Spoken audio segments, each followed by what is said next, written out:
മക്കളെ good morning. നമ്മൾ സ്തംഭങ്ങൾ അല്ലെങ്കിൽ പ്രിസം പറഞ്ഞുള്ള ഒരു ചാപ്റ്റർ ആയിരുന്നു എടുത്തുകൊണ്ടിരുന്നത്. ഏകദേശം അതിന്റെ പകുതി മുക്കാലൊക്കെ കഴിഞ്ഞു തുടങ്ങിയിട്ട് നമ്മൾ അവസാന ഘട്ടങ്ങളിലേക്കാണ് നമ്മൾ പോകുന്നത്.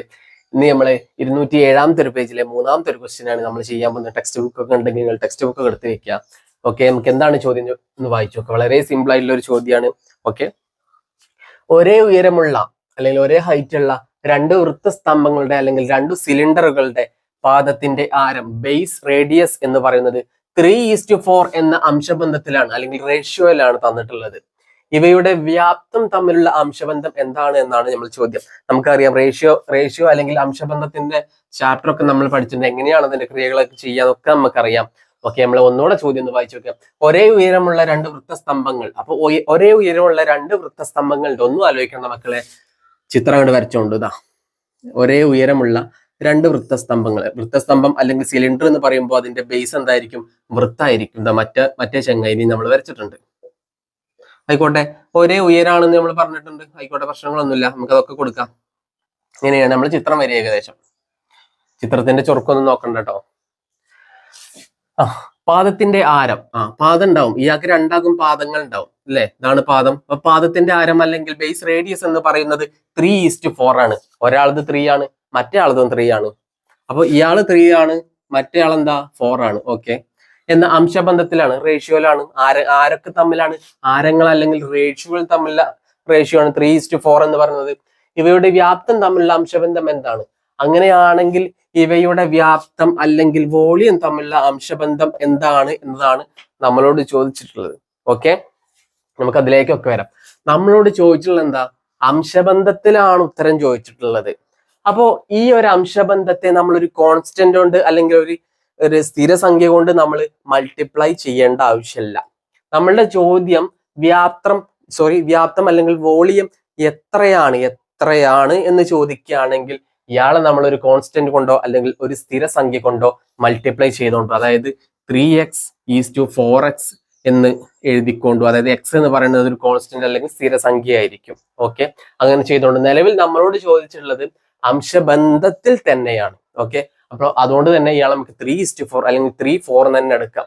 നമ്മളോട് ചോദിച്ചിട്ടുള്ളത് ഇവ തമ്മിലുള്ള വ്യാപ്തങ്ങളുടെ അംശബന്ധമാണ് നമ്മളോട് ചോദിച്ചിട്ടുള്ളത്. ഓക്കെ, രണ്ട് ചെങ്ങായിമാരുണ്ട് ഇവിടെ. ഒരാളെ ഞാൻ V1 എന്നും മറ്റൊരാളെ ഞാൻ V2 എന്നും എടുത്തു. പ്രശ്നങ്ങളൊന്നുമില്ലല്ലോ. ഓക്കെ, ഇത് എന്ന് പറയുന്നത് റേഡിയസ് ആണ്, ഇതും എന്ന് റേഡിയസ് ആണ്. രണ്ടാളെയും R അല്ലെങ്കിൽ എന്ന് പറയാൻ പറ്റുമോ? ഒരാളെ ഞാൻ വിളിക്കുകയാണ് R1 എന്ന് ഞാൻ വിളിച്ചു, മറ്റേ ചെങ്ങായിനെ ഞാൻ R2 എന്ന് വിളിച്ചു. അതേപോലെ ഹൈറ്റുകൾ തന്നിട്ടുണ്ട്, ഹൈറ്റുകൾ ഒരേപോലെയാണെന്ന് പറഞ്ഞിട്ടുണ്ട്. അപ്പൊ ഈ ചെങ്ങായിന്റെ ഹൈറ്റ് ഞാൻ H1 എന്നും ഈ ചെങ്ങായിന്റെ ഹൈറ്റ് ഞാൻ H2 എന്ന് വിളിച്ചു. പ്രശ്നങ്ങളൊന്നുമില്ല. ഇപ്പോ H ആക്കി എടുത്താലും പ്രശ്നങ്ങളൊന്നുമില്ല, രണ്ടെന്താ ഒരേപോലെ തന്നെയാണ്. എഗെയിൻ നമ്മളെ ഉത്തരത്തിലേക്ക് വരുന്നത് ഇവയുടെ വ്യാപ്തങ്ങൾ തമ്മിലുള്ള അംശബന്ധം എന്താണെന്നാണ് ചോദിച്ചിട്ടുള്ളത്. ഒരാളുടെ വ്യാപ്തം അല്ലെങ്കിൽ വോളിയം എന്ന് പറയുന്നത് V1 ഉം മറ്റൊരാളുടെ V2 ആണ്. നമുക്ക് അവ തമ്മിലുള്ള അംശബന്ധം എന്ന് പറയുന്നത് V1:V2 എന്ന് നമുക്ക് എഴുതിക്കൂടെ മക്കളെ? ഒരു സംശയമില്ലാതെ നമുക്ക് എഴുതാം. ഓക്കെ, വ്യാപ്തങ്ങൾ തമ്മിലുള്ള അംശബന്ധം ആരുടെ? ഈ വൃത്തസ്തംഭങ്ങളുടെ അല്ലെങ്കിൽ ഈ ഒരു സിലിണ്ടറിന്റെ വ്യാപ്തങ്ങൾ തമ്മിലുള്ള അംശബന്ധം ആണ് നമ്മളോട് ചോദിച്ചിട്ടുള്ളത്. ഇതൊന്ന് സ്പ്ലിറ്റ് ചെയ്ത് എഴുതണമെങ്കിൽ നമുക്ക് ഇയാളുടെ വ്യാപ്തം എന്താണെന്ന് അറിയാം. ഏതൊരു വൃത്തസ്തംഭത്തിന്റെയും അല്ലെങ്കിൽ ഏതൊരു സിലിണ്ടറിന്റെ വ്യാപ്തം കാണാൻ നമുക്കറിയാം πr²h ആയിരിക്കും. ഓക്കെ, ഇയാളുടെ വ്യാപ്തം ഇങ്ങനെയാണ്. അപ്പോൾ ഇയാളെ നമുക്കൊന്ന് സ്പ്ലിറ്റ് ആക്കി എഴുതണം. V1 ഉം V2 നമ്മൾ സ്പ്ലിറ്റ് ആക്കി എഴുതണം. അപ്പൊ നമുക്ക് എഴുതിക്കൂടെ? V1 നമുക്ക് ഇയാളുടെ വ്യാപ്താണ്, ഇയാളുടെ റേഡിയസ് R1 ഉം ഹൈറ്റ് H1 ഉം ആണ്. അപ്പോ π × R1² എന്ന് എഴുതിക്കൂടെ? ഇയാൾ R1 അല്ലേ? നമുക്ക് സംഖ്യകളൊക്കെ പിന്നീട് ചേർത്ത് കൊടുക്കാം. R1² × H1. ഓക്കെ, ഈസ് രണ്ടാമത്തെ ചെങ്ങായിനെ എഴുതാം π × R2 അല്ലേ? അയാളുടെ റേഡിയസ് R2 അല്ലേ? R2² H2 എന്ന് എഴുതിക്കൂടെ? എഴുതാം. മക്കളെ, നമ്മൾ പഠിച്ചിട്ടുണ്ട് ഈ 1:2 പറഞ്ഞ ചെങ്ങായിനെ നമുക്ക് 1/2 എന്ന് എഴുതാം. അതേപോലെ തിരിച്ചും ഇയാളെ നമുക്ക് എഴുതാം എന്ന് നമ്മൾ പഠിച്ചിട്ടുണ്ട്. അപ്പൊ നമ്മൾ V1:V2 നമുക്ക് V1/V2 എന്ന് എഴുതിക്കൂടെ? എന്തിനാണ് ഇങ്ങനെ ചെയ്യണത്? അങ്ങനെ ആവുമ്പോഴേ സംഖ്യകൾ കൊടുക്കുമ്പോൾ നമുക്ക് വെട്ടി ചെറുതാക്കാൻ പറ്റുള്ളൂ. ഓക്കെ, അപ്പൊ V1/V2 എന്ന് നമ്മൾ V1:V2 നമ്മൾ എഴുതി കഴിഞ്ഞു. അപ്പൊ ഇയാളെ നമുക്ക് അങ്ങനെ എഴുതിക്കൂടെ? ഓക്കെ, നമ്മൾ എഴുതാൻ പോവാണ്. Pi into R1 square into H1 divided by, ഇയാളെ നമ്മൾ താഴ്ത്തിക്ക് എഴുതും, pi into R2 square H2 എന്ന് എഴുതും. എടാ മക്കളെ, ഈ പൈയും നമുക്ക് കട്ട് ചെയ്തൂടെ? ഒരു സംശയമില്ലാതെ കട്ട് ചെയ്യും. കാരണം എന്താ, രണ്ടാളും ഒരേപോലെ തന്നെയാണ്, 3.14 ആണ്. ഒരു കാര്യം കൂടി, ഈ H1നെയും ഈ H2നെയും നമുക്ക് കട്ടോടെ. എന്തുകൊണ്ടാ? രണ്ടാളും ഒരേപോലെ തന്നെയാണ്, അതായത് ഒരേ സംഖ്യകൾ തന്നെയാണ്. അതുകൊണ്ട് നമുക്ക് ഈ H1നെയും H2നെയും നമുക്ക് കട്ട് ചെയ്യാം. അവസാനം നമുക്ക് വരും R1 square divided by R2 square എന്ന് വരും. ഓക്കെ, ഈ R1 എന്ന് പറയുന്നത് 3യും R2 എന്ന് പറയുന്നത് 4ഉം ആണ്. R1 എന്ന് പറയുന്നത് 3യും R1 എന്ന് പറയുന്നത് 3 ആണ്. അപ്പോ 3ന്റെ സ്ക്വയർ വരും ബൈ R2ന്റെ സ്ക്വയർ. R2 എന്ന് പറയുന്നത് 4 ആണ്. 4ന്റെ സ്ക്വയർ നമുക്ക് ഇയാളെ ഒന്ന് ചെയ്തോടെ. 3ന്റെ സ്ക്വയർ എന്ന് പറയുന്നത് 9 ആണ്. 4ന്റെ സ്ക്വയർ എന്ന് പറയുന്നത് 16 ആണ്. അഗെയിൻ നമുക്ക് അവസാനം ഇങ്ങനെ കിട്ടി. ഓക്കെ, നമ്മളോട് ചോദിച്ചെന്താ? വ്യാപ്തങ്ങൾ തമ്മിലുള്ള അംശബന്ധാണ് നമ്മളോട് ചോദിച്ചത്. നമുക്ക് എഴുതിക്കൂടെ? ഇയാളെ നമ്മൾ ഇങ്ങനെ എഴുതാൻ നമുക്ക് അറിയുമെങ്കിൽ തിരിച്ചും അതേപോലെ നമുക്ക് എഴുതിക്കൂടെ? ഇയാളെ നമ്മൾ എഴുതാൻ പോവാണ്. V1 V2 ഈക്വൽ ടു, അതാണ് നമുക്ക് കിട്ടിയിട്ടുള്ളത്. ഇയാളെ നമ്മൾ പഴയ പോലെ എഴുതും, 9:60 എന്ന് കിട്ടും. നമ്മളോട് ചോദിച്ചിട്ടുള്ളത് എന്താ? വ്യാപ്തങ്ങൾ തമ്മിലുള്ള അംശബന്ധം എന്താണെന്ന് ചോദിച്ചാണ്. എടാ മക്കളെ, ഇയാളെ നമ്മൾ ഒരു കോൺസ്റ്റന്റ് കൊണ്ട് മൾട്ടിപ്ലൈ ചെയ്തു കരുതി പ്രശ്നമൊന്നുമില്ല. അതായത് ഇയാളെ നമ്മൾ ഒരു 3x4x എന്നെടുത്താലും പ്രശ്നങ്ങളൊന്നുമില്ല. തിരിച്ച് നമ്മൾ വരുമ്പോ ആ എക്സിനെ നമ്മൾ കളയണം. ഓക്കെ, ഇനിയിപ്പോ എക്സിന് പകരം 10 എടുത്താലും പ്രശ്നങ്ങളൊന്നുമില്ല. തിരിച്ചു വരുമ്പോ എന്താ, 10നെ കളയണം. കാരണം നമുക്ക് ഇവിടെ ചോദിച്ചിട്ടുള്ളത് അംശബന്ധത്തിലാണ്. അതുകൊണ്ട് നമ്മൾ എന്താ, ഇയാളെ ഒരു കോൺസ്റ്റന്റ് കൊണ്ട് മൾട്ടിപ്ലൈ ചെയ്യാൻ നിൽക്കുന്നില്ല. അഗൈൻ വെറും വ്യാപ്തം എത്ര എന്ന് ചോദിക്കണം, എത്ര അല്ലെങ്കിൽ എത്ര രൂപ എന്നൊക്കെ ചോദിക്കുകയാണെങ്കിൽ ഒന്നും സംശയമല്ല, ഒരു കോൺസ്റ്റന്റ് കൊണ്ട് അയാളെ നമ്മൾ മൾട്ടിപ്ലൈ ചെയ്തുകൊണ്ടു. നിലവിൽ നമ്മളുടെ ആൻസർ എന്ന് പറയുന്നത് 9:60 ആയിരിക്കും. മക്കളെ, നമ്മൾ ഒരു ഡെക്കറേഷനും വേണ്ടി കഥ എഴുതൊക്കെ വേണം. അതായത് ആദ്യത്തെ വൃത്തസ്തംഭത്തിന്റെ റേഡിയസ് R1 എന്ന് എടുക്കണം, അതൊക്കെ എഴുതണം. ആദ്യത്തെ വൃത്തസ്തംഭത്തിന്റെ റേഡിയസ് R1 ആണ്, രണ്ടാമത്തെ വൃത്തസ്തംഭത്തിന്റെ റേഡിയസ് R2, അങ്ങനെയൊക്കെ കഥ എഴുതണം. ഈ H1 എന്താണ് എഴുതണം, H2 എന്താണ്, അതൊക്കെ നമ്മൾ വൃത്തിയായിട്ട് എന്താ ഒരു ഡെക്കറേഷനും വേണ്ടി എഴുതിയേക്കണം. അപ്പോഴേ ഇത് നമ്മളുടെ ആൻസർ എന്ന് പൂർണ്ണമാവുള്ളൂ. ഇതാണ് നമ്മൾ മെയിൻ സാധനം. ബാക്കിയുള്ള കാര്യങ്ങളൊക്കെ ഒരു ഡെക്കറേഷൻ ആണ്. ഓക്കെ, അപ്പൊ കാര്യങ്ങളൊക്കെ മനസ്സിലാക്കിയിട്ട് നിങ്ങൾ ചെയ്യും എന്ന് ഞാൻ പ്രതീക്ഷിക്കുന്നു. സെറ്റല്ലേ മക്കളെ? സെറ്റല്ലേ? 9:60 മക്കളെ. അഗൈൻ നമ്മൾ അടുത്തൊരു ചോദ്യത്തേക്ക് നമ്മൾ വരികയാണ്. 207ാമത്തെ ഒരു പേജിലെ 4ാമത്തെ ഒരു ക്വസ്റ്റ്യൻ ഉണ്ട്. എന്താണ് ചോദ്യം? വായിച്ചു നോക്കാം. രണ്ട് വൃത്തസ്തംഭങ്ങളുടെ പാദത്തിന്റെ ആരം 2:3 എന്ന അംശബന്ധത്തിലും ഉയരം 5:4 എന്ന അംശബന്ധത്തിലുമാണ്. ആയിക്കോട്ടെ, പ്രശ്നങ്ങളൊന്നുമില്ല. പറഞ്ഞ കാര്യം നമുക്കൊന്ന് വരച്ചു നോക്കിയാൽ അടുത്ത ചോദ്യം നമുക്ക് അതിന് ശേഷം നമുക്ക് വായിക്കാം. എന്താ? രണ്ട് വൃത്തസ്തംഭങ്ങൾ അല്ലെങ്കിൽ രണ്ട് സിലിണ്ടറുകൾ ഉണ്ട്. ഒന്നും ആലോചിക്കേണ്ട, ചിത്രം വരച്ചോണ്ടു. രണ്ട് സിലിണ്ടറുകൾ ഉണ്ട്. സിലിണ്ടറിൽ വൃത്തസ്തംഭമാകുമ്പോൾ അതിന്റെ പാദങ്ങൾ എന്തായിരിക്കും? വൃത്തായിരിക്കും. ഒരാളെ നമ്മൾ വരച്ചു കഴിഞ്ഞു, രണ്ടാമത്തെ ആളെയും നമ്മൾ വരച്ചു കഴിഞ്ഞു. ഇതാണ് അടുത്ത ചങ്ങായി. ഓക്കെ, പാദത്തിന്റെ ആരം അല്ലെങ്കിൽ ബേസ് റേഡിയസ് ഇയാള് 2ഉം ഇയാളെന്താ, ഇയാള് 3ഉമാണ് എന്ന അംശബന്ധത്തിലാണ്. ആയിക്കോട്ടെ, പ്രശ്നങ്ങളൊന്നുമില്ല. ഉയരം 5:4 എന്ന അംശബന്ധത്തിലുമാണ്. അപ്പൊ ഇയാൾക്കൊരു ഉയരം ഉണ്ടാവും അല്ലെ? ഇയാളെ ഉയരം എന്ന് പറയുന്നത് 5 ആണ്, മറ്റേ ചങ്ങായിന്റെ ഉയരം എന്ന് പറയുന്നത് 4 ആണ്. ആയിക്കോട്ടെ, പറഞ്ഞ കാര്യം നമ്മൾ വൃത്തിയായിട്ട് വരച്ചു കഴിഞ്ഞു. ഇനി നമ്മൾ ഫസ്റ്റത്തെ ചോദ്യം വായിക്കാം. ഇവയുടെ വ്യാപ്തം തമ്മിലുള്ള അംശബന്ധം എന്താണ്? ഇതേപോലത്തെ ഒരു ക്വസ്റ്റ്യൻ നമ്മൾ നേരത്തെ ചെയ്തിരുന്നു. നേരത്തെ ചെയ്തപ്പോൾ നമ്മൾ എന്താ ചെയ്തത്? ഈ ഹൈറ്റും ഒരേപോലെ തന്നെയാണെന്ന് മൂപ്പര് പറഞ്ഞിട്ടുണ്ടായിരുന്നത്. ഇപ്പൊ എന്താ, ഒരാൾ 5ഉം ഒരാൾ 4ഉം ആണ്. പ്രശ്നങ്ങളൊന്നുമില്ലല്ലോ.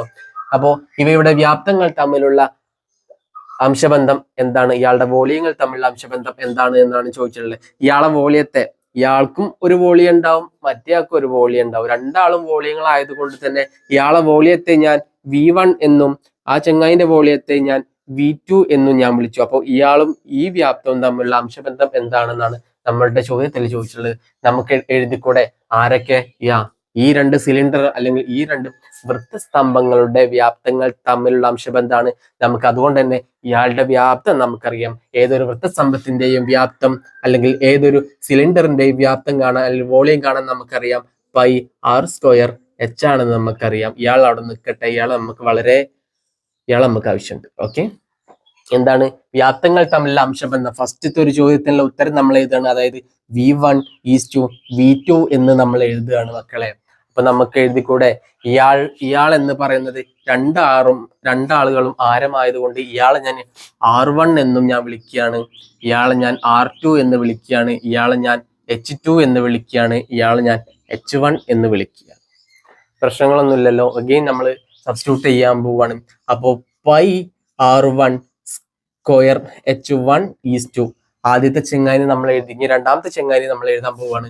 πr2 സ്ക്വയർ H2 എന്ന് എഴുതിക്കൂടെ.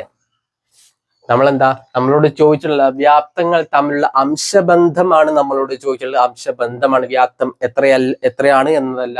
അംശബന്ധം ആയതുകൊണ്ട് തന്നെ ഇയാളെയും അതേപോലെ ഇയാളെയും ഞാൻ കോൺസ്റ്റന്റിനോട് മൾട്ടിപ്ലൈ ചെയ്യാൻ നിൽക്കണില്ല. അതേപോലെ തന്നെ നമ്മൾ എഴുതിയിട്ടുണ്ട്. ഓക്കെ, അപ്പൊ അത് മനസ്സിലാക്കിയിട്ട് നിങ്ങൾ ചെയ്യണം. നമുക്കറിയാം V1:V2 നമുക്ക് V1/V2 എന്ന് എഴുതാൻ എന്ന് നമുക്കറിയാം. അപ്പൊ ഇയാളെ നമുക്ക് അതേപോലെ എഴുതിക്കൂടെ. ഇയാളെ നമ്മൾ എഴുതുമ്പോൾ πr1 square H1/πr2 square H2 എന്ന് എഴുതാം. എഗെയിൻ ഈ പൈനെയും നമ്മൾ കട്ട് ചെയ്തു. ബാക്കിയുള്ള ആരെങ്കിലും കട്ട് ചെയ്യാൻ പറ്റുമോ? ഇല്ല. കാരണം എന്താ, ഓരോരുത്തരും വ്യത്യസ്തങ്ങളാണ്.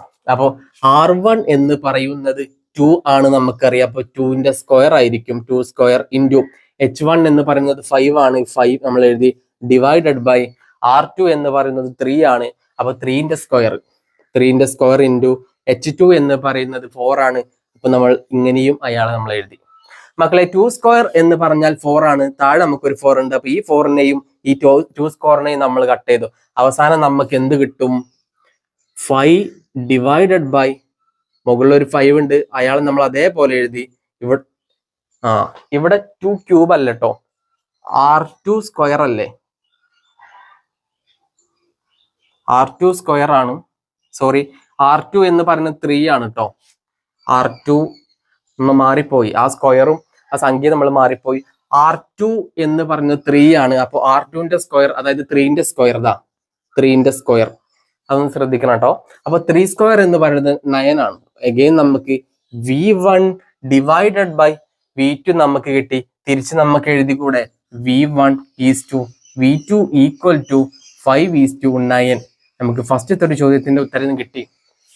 ഓക്കെ, ഫസ്റ്റത്തെ ഒരു ചോദ്യത്തിന്റെ വ്യാപ്തങ്ങൾ തമ്മിലുള്ള അംശബന്ധം അല്ലെങ്കിൽ വോളിയങ്ങൾ തമ്മിലുള്ള അംശബന്ധം എന്ന് പറയുന്നത് 5:9 ആണ്. ഈ കാര്യം ഒന്ന് മാറിപ്പോയത്. അപ്പൊ നമ്മൾ 2:3 എന്നാണ് നമ്മൾ എഴുതിയിട്ടുള്ളത്. പറഞ്ഞ കാര്യം ശരിയാണെങ്കിലും എഴുതിയപ്പോൾ ഒന്ന് മാറിപ്പോയെന്നേ ഉള്ളൂ. ഓക്കെ, പ്രശ്നങ്ങളൊന്നുമില്ല. 5:9 ആണ് നമ്മളുടെ വ്യാപ്തങ്ങൾ തമ്മിലുള്ള അംശബന്ധം എന്ന് പറഞ്ഞത്. നമുക്ക് രണ്ടാമത്തെ ഒരു ചോദ്യം കൂടി ഉണ്ട്. എന്താണ് രണ്ടാമത്തെ ചോദ്യം? നമുക്കൊന്ന് വായിച്ചു നോക്കാം. ഓക്കെ, ചെറിയ വൃത്തസ്തംഭത്തിന്റെ വ്യാപ്തം. ഇതിലാരാ ചെറുതും വലുതും വരാം? V1 എന്ന് പറയുന്നത് 5 ആണ്, V2 എന്ന് പറയുന്നത് 9 ആണ്. അപ്പൊ ആരാ ചെറുത്? V1 ആണ് ചെറുത്, V2 ആണ് വലുത്. ഓക്കെ, ചെറിയ വൃത്തസ്തംഭത്തിന്റെ വ്യാപ്തം 720 ഘന സെന്റിമീറ്റർ അല്ലെങ്കിൽ സെന്റിമീറ്റർ ക്യൂബ് ആണെങ്കിൽ വലുതിന്റെ വ്യാപ്തം എത്രയാണ്? ചെറുതിന്റെ വ്യാപ്തം എന്ന് പറയുന്നത് V1 എന്ന് പറയുന്നത് 720 ആണെന്ന് ചോദ്യത്തിൽ തന്നിട്ടുണ്ട്. V1 എന്ന് പറയുന്നത് 720 സെന്റിമീറ്റർ ക്യൂബ് അല്ലെങ്കിൽ ഘന സെന്റിമീറ്റർ ആണ് തന്നിട്ടുണ്ട്. നമ്മളോട് ചോദിച്ചിട്ടുണ്ട് V2 എന്താണ്? ഒന്നുമില്ല, സബ്സ്റ്റിറ്റ്യൂട്ട് ചെയ്ത് കൊടുക്കുക. നമുക്ക് എഴുതിക്കൂടെ? ഇയാളെ നമ്മൾ അഗൈൻ ഇതേപോലെ തന്നെ എഴുതാൻ പോവുകയാണ്. V1 divided by V2 equal to 5/9 എന്ന് നമുക്ക് എഴുതിക്കൂടെ? നമുക്കറിയാം V1 equal to 720 centimetre cube ആണ്. അപ്പൊ ഒരു സംശയമില്ലാതെ V1ന്റെ സ്ഥാനത്ത് 720 എന്ന് കൊടുക്കാം. ഓക്കെ, അപ്പൊ നമുക്ക് ഇങ്ങനെ വരും, 720 divided by V2 equal to 5/9 എന്ന് വരും അല്ലെ. ഇതിൽ നിന്നും V2നെ അല്ലേ നമുക്ക് കാണേണ്ടത്. അപ്പൊ V2നെ നമ്മൾ ഒരു ഒറ്റയ്ക്ക് നിർത്തണം, ബാക്കിയുള്ളതിനൊക്കെ അങ്ങോട്ട് കൊണ്ടുവരിക കൊടുക്കുകയൊക്കെ ചെയ്യാം നമുക്ക്. അപ്പൊ ഞാനിവിടെ ചെയ്യുന്നത്, ഇവിടെ ഞാൻ V2നെ ഒറ്റയ്ക്ക് നിർത്തിയിട്ട് 720 അങ്ങോട്ട് കൊണ്ടുപോകുമ്പോ പിന്നെ തിരിക്കേണ്ടി വരും, നാളെ തിരിക്കേണ്ടി വരും. അപ്പൊ ഞാൻ ചെയ്യുന്നത് ഈ V2നെ ഞാൻ അങ്ങോട്ട് കൊണ്ടുപോകാം. ഈ V2നെ ഞാൻ അങ്ങോട്ട് കൊണ്ടുപോയിട്ട് ഈ 5നെയും ഈ 9നെയും ഇങ്ങോട്ട് കൊണ്ടുവന്നു. ഞാൻ ചെയ്യാൻ പോണത് അങ്ങനെയാണ്. അപ്പൊ നമുക്ക് വരും V2 ഞാൻ അങ്ങോട്ട് കൊണ്ടുപോയി കേട്ടോ. V2നെ അങ്ങോട്ട് കൊണ്ടുപോയി ബാക്കി ഇപ്പുറത്ത് 720 ഡിവൈഡഡ് ബൈ 5നെ ഞാൻ ഇങ്ങോട്ട് കൊണ്ടുവന്നു. 5നെ ഞാൻ ഇങ്ങോട്ട് കൊണ്ടുവരുമ്പോൾ 5 താഴെ ആയിരിക്കും ഉണ്ടായിരിക്കുക. അപ്പോൾ 5 ഓക്കെ. 9നെ ഞാൻ ഇങ്ങോട്ട് കൊണ്ടുവന്നു. 9 ഹരിക്കണം 9 ആണ്, ഇങ്ങോട്ട് വരുമ്പോൾ ഗുണിക്കണം 9 ആയിരിക്കും. ഓക്കെ ആണോ? ഇത്രയും ഓക്കെ ആണോ? എഗെയിൻ നമ്മൾ ഇയാളെ വെട്ടി ചെറുതാക്കാൻ പോവാണ്. 5നെയും 7നെയും ഞാൻ കട്ട് ചെയ്യും, 1 എന്ന് കിട്ടും. പിന്നെ 7ൽ ഒരു 2 ഉണ്ടായിരിക്കും. ഈ 22/5 എന്ന് പറയുന്നത് 4 5 20 ആണ്. എഗെയിൻ ഒരു 2 ഉണ്ടായിരിക്കും. എഗെയിൻ നമുക്ക് 144 × 9. നമുക്ക് ഇങ്ങനെ ചെയ്യാൻ അറിയില്ലെങ്കിൽ ഒരു ടെൻഷൻ അടിക്കേണ്ട, സൈഡ് പോയിട്ടാണ്ട് ഹരിച്ചുകൊണ്ട് കേട്ടോ.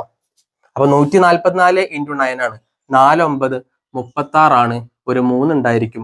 എഗെയിൻ 4 9 36 ആണ്. 37 38 39. എഗെയിൻ 9 എഴുതി. എഗെയിൻ ഒരു 3 കൂടി ഉണ്ടാവും. ഒരു 9 9 10 11 12 1296 എന്ന് നമുക്ക് ആൻസർ കിട്ടും. നമ്മൾ കണ്ടിട്ടുള്ളത് എന്താ? വ്യാപ്തമാണ് കണ്ടിട്ടുള്ളത്. അതുകൊണ്ട് തന്നെ എല്ലാവരും സെന്റിമീറ്റർ തന്നെയാണ്. അപ്പൊ സെന്റിമീറ്റർ ക്യൂബ് എന്ന് കിട്ടും. ഓക്കെ ആണോ? ഇതാണ് നമ്മളുടെ ആൻസർ എന്ന് പറയുന്നത്. റെഡി ആണോ? നമുക്ക് ഇയാളെ മറ്റൊരു രീതി കൂടി നമുക്ക് ചെയ്യാം. നമ്മളോട് പറഞ്ഞിട്ടുണ്ട് V1 എന്ന് പറയുന്നത് 5 ആണ് അല്ലെ? V1 5 ആണ്, V2 9 ആണ്. V1 എന്ന് പറയുന്നത് 720 ആണെന്ന് തന്നിട്ടുണ്ട്. അതായത് 5 എന്ന് പറയുന്നത് 720 ആണെങ്കിൽ 9 എന്ന് പറയുന്നത് എത്രയായിരിക്കും മക്കളെ? അങ്ങനെയും നമുക്ക് ചിന്തിച്ചൂടെ? അങ്ങനെ ചിന്തിക്കാം. അങ്ങനെയൊക്കെ ചിന്തിക്കാൻ നമ്മളെ കൊണ്ട് പറ്റണം. അതിനാണ് നമ്മളെ തലമണ്ട എന്ന് പറയുന്നത്. 5 എന്ന് പറയുന്നത് 720 ആണെങ്കിൽ ഈ 5 എന്ന് പറയുന്നത് എന്താ? റേഷ്യോയിലാണ് കിടക്കുന്നത്, മറക്കരുത്. 5 എന്ന് പറയുന്നത് 720 ആണെങ്കിൽ 9 എത്രയായിരിക്കും? അങ്ങനെയാകുമ്പോൾ ഇതിന് നമ്മൾ 5 720 ആണെങ്കിൽ 1 എത്രയായിരിക്കും എന്ന് കാണണം. 1 എന്ന് പറയുന്നത് 720/5 ആണ്. അതിനനുസരിച്ച് 9 നമ്മൾ കാൽക്കുലേറ്റ് ചെയ്യാം. അങ്ങനെയും നമുക്ക് ചെയ്യാം. ഓക്കെ. മറ്റൊരു കാര്യം കൂടി ഉണ്ട്. അങ്ങനെ ചെയ്യാൻ അറിഞ്ഞില്ലെങ്കിൽ വേറൊരു കാര്യം കൂടി ഉണ്ട് മക്കളെ. ഈ V1 എന്ന് പറയുന്നത് 5 ആണ്. അത് റേഷ്യോയിലാണ്. റേഷ്യോയിലുള്ള ഒരു ചെങ്ങായിനെ നമുക്ക് മാറ്റണമെങ്കിൽ കോൺസ്റ്റന്റ് കൊണ്ട് മൾട്ടിപ്ലൈ ചെയ്യണം. അതായത് 5ന് ഞാൻ 5x എന്ന് എടുത്തു. ഓക്കെ. എക്സ് ഒരു കോൺസ്റ്റന്റ് ആണ്, അല്ലെങ്കിൽ ഒരു സ്ഥിരസംഖ്യയാണ്. മൾട്ടിപ്ലൈ ചെയ്തു. ഇയാളിപ്പോ V1 എന്ന് പറയുന്നത് 5x വ്യാപ്തമാണ്. 5 റേഷ്യോ ആയിരുന്നു, ഇപ്പൊ 5x എന്നുള്ളത് വ്യാപ്തമാണ്. ഈ 5x എന്ന് പറയുന്നത് 720 ആണെന്ന് നമുക്ക് തന്നിട്ടുണ്ട് അല്ലെ? അത് നമുക്ക് എക്സ് കണ്ടൂടെ? എക്സ് നമുക്ക് ഉത്തരം കിട്ടും. എക്സ് നമുക്ക് കാണാൻ പറ്റും. ഈ 5നെ അങ്ങോട്ട് കൊണ്ട് എക്സ് കിട്ടും. ഓക്കെ. അപ്പൊ നമുക്ക് കണ്ടത് 9x ആണ് കണ്ടത്. 9 എന്ന് പറയുന്നത് ഇയാളുടെ റേഷ്യോ ആണ്. അപ്പൊ ഇയാളുടെ വ്യാപ്തം എന്തായിരിക്കും? 9x ആയിരിക്കും. ഇയാളുടെ വ്യാപ്തം ഒരു കോൺസ്റ്റന്റ് കൊണ്ട് മൾട്ടിപ്ലൈ ചെയ്തു. 5x ഇതാണെങ്കിൽ 9x എന്തായിരിക്കും? എക്സ് നമ്മൾ കണ്ടുപിടിച്ചു. അപ്പൊ 9x നമുക്ക് കണ്ടുകൂടെ? അങ്ങനെയും നമുക്ക് കാണാം, ഇങ്ങനെയും നമുക്ക് കാണാം. എല്ലാ രീതിയും നമുക്ക് അറിഞ്ഞുണ്ടായിരിക്കണം. കാരണം എന്താ വെച്ചാല് എക്സാം ആവുമ്പോൾ ഈ കാര്യം നമുക്ക് കൃത്യമായിട്ട് ചിലപ്പോൾ ഓർമ്മ വന്നില്ലെങ്കിലോ മറ്റേ കാര്യമെങ്കിലും ചിലപ്പോൾ ഓർമ്മ വരും. അപ്പോൾ എല്ലാ കാര്യങ്ങളും എക്സാമിന്റെ സമയത്ത് ഓർമ്മ വന്നിരിക്കില്ല. അപ്പൊ ഓർമ്മ വരുന്ന സാധനം വെച്ച് നമ്മൾ ചെയ്യണം. അപ്പൊ എല്ലാ മെത്തേഡുകളും നമ്മൾ എന്താ ഇതിന്റെ ഉള്ളിൽ ഉണ്ടായിരിക്കണം. ഓക്കെ. റെഡി ആണോ? നമ്മളുടെ ആൻസർ എന്ന് പറയുന്നത്, ഫസ്റ്റ് ചോദ്യത്തിന്റെ ആൻസർ എന്ന് പറയുന്നത് 5:9 അതേപോലെ രണ്ടാമത്തെ വോളിയത്തിന്റെ ആൻസർ 1296 സെന്റിമീറ്റർ ക്യൂബ് ആണ്.